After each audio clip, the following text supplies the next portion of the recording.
Hello there.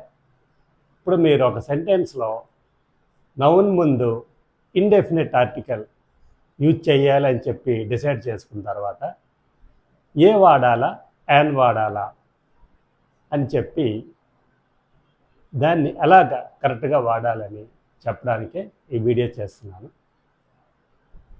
మీకు అందరికీ తెలుసు, నౌన్ అది వవల్ సౌండ్తో స్టార్ట్ అయితే యాన్ వాడాలి, లేదు కాన్సనెంట్ సౌండ్ అయితే ఐ వాడాలి.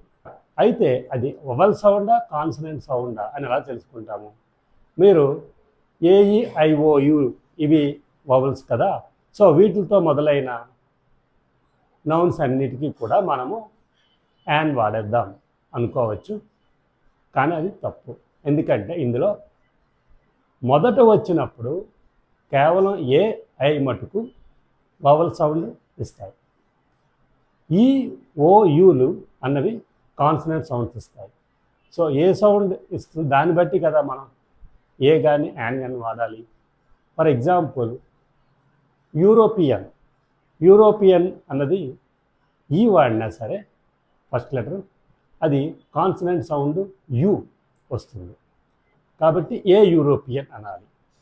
తర్వాత ఓలో వన్ అంటాం అనుకోండి, వన్ మ్యాన్ ఆర్మీలో అది ఏంటి? అది వవలా కాన్సనెంటా?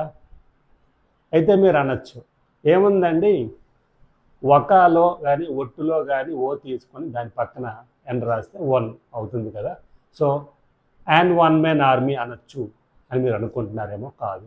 మరి ఇది కరెక్ట్గా అది వవల్ సౌండా కాన్సనెంట్ సౌండ్ అని ఎలా తెలుసుకోవాలి అంటే, మీరు కేంబ్రిడ్జ్ యూనివర్సిటీ డిక్షనరీ కానీ ఆక్స్ఫర్డ్ యూనివర్సిటీ డిక్షనరీ కానీ తీసుకొని ఆ హెడ్వర్డ్ పక్కన ఉన్న ఫొనెటిక్ ట్రాన్స్క్రిప్షన్ చూడాలి. అందులో ఉన్న ఫోనీము అది వవల్ ఫోనీమా కాన్సనెంట్ ఫోనీమా అని చెప్పి తెలుసుకొని దాని ప్రకారం వాడాలి. అది తెలుసుకోవాలనుకుంటే మీరు ఇంటర్నేషనల్ ఫొనెటిక్ ఆల్ఫాబెట్ నేర్చుకోవాలి.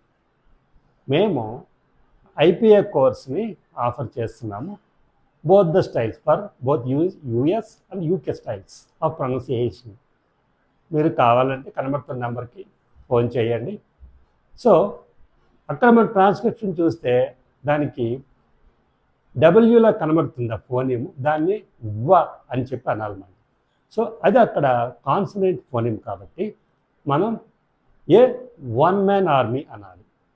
అయితే ఈ సౌండ్ ఇక్కడ అన్నట్టే అచ్చు ఓతో రాయొచ్చు కదా, ఇలాగే మహారచయిత మహామేధావి అయిన ముప్పాళ్ళ రంగనాయకమ్మ గారు కూడా కన్ఫ్యూజ్ అయ్యి ఒక దగ్గర ఒక బుక్ రాశారు, ఇంగ్లీష్ కీకారణ్యంలోకి ప్రవేశించండి అని.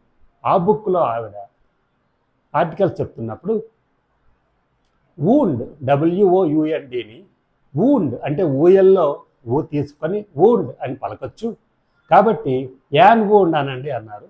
అది చాలా తప్పు.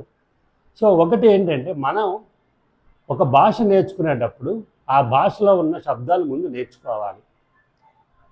అదే ఫొనెటిక్స్, ఆ ఫొనెటిక్ ఆల్ఫాబెట్ ఐపీఎం అంట.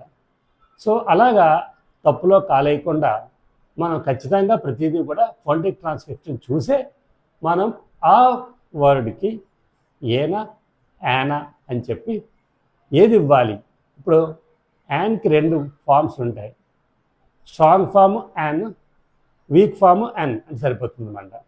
సో ఇది ఏది వాడాలి అని చెప్పి మనం డిసైడ్ చేయాలంటే ఐపీఏ తెలియాలి మనకి. సో తర్వాత ఏముంది యు అన్నది ఏంటది? మనకు అందరికీ తెలిసిందే, university. Is a university student, అంతేగాని ఈజ్ యాన్ యూనివర్సిటీ స్టూడెంట్ అనం కదా. సో ఇది ఏ వాడాలా యాన్ వాడాలా అన్నది. అలాగే ఇప్పుడు నెక్స్ట్ డిఎస్సికి అపియర్ అవుతున్న subject teachers they have to undergo English proficiency test. వాళ్ళు అందులో సక్సెస్ అయితేనే జాబ్ వస్తుంది, అపాయింట్మెంట్ వస్తుంది. కాబట్టి దానికి కూడా మేము కోచింగ్ ఆఫర్ చేస్తున్నాము, ఆన్లైన్ ఆఫ్లైన్ బోత్. మేము ఉండేది వైజాగ్లో, మీకు అక్కడికి వచ్చి ఒక గ్రూప్కి చెప్పమన్నా చెప్తాము. So have a great day.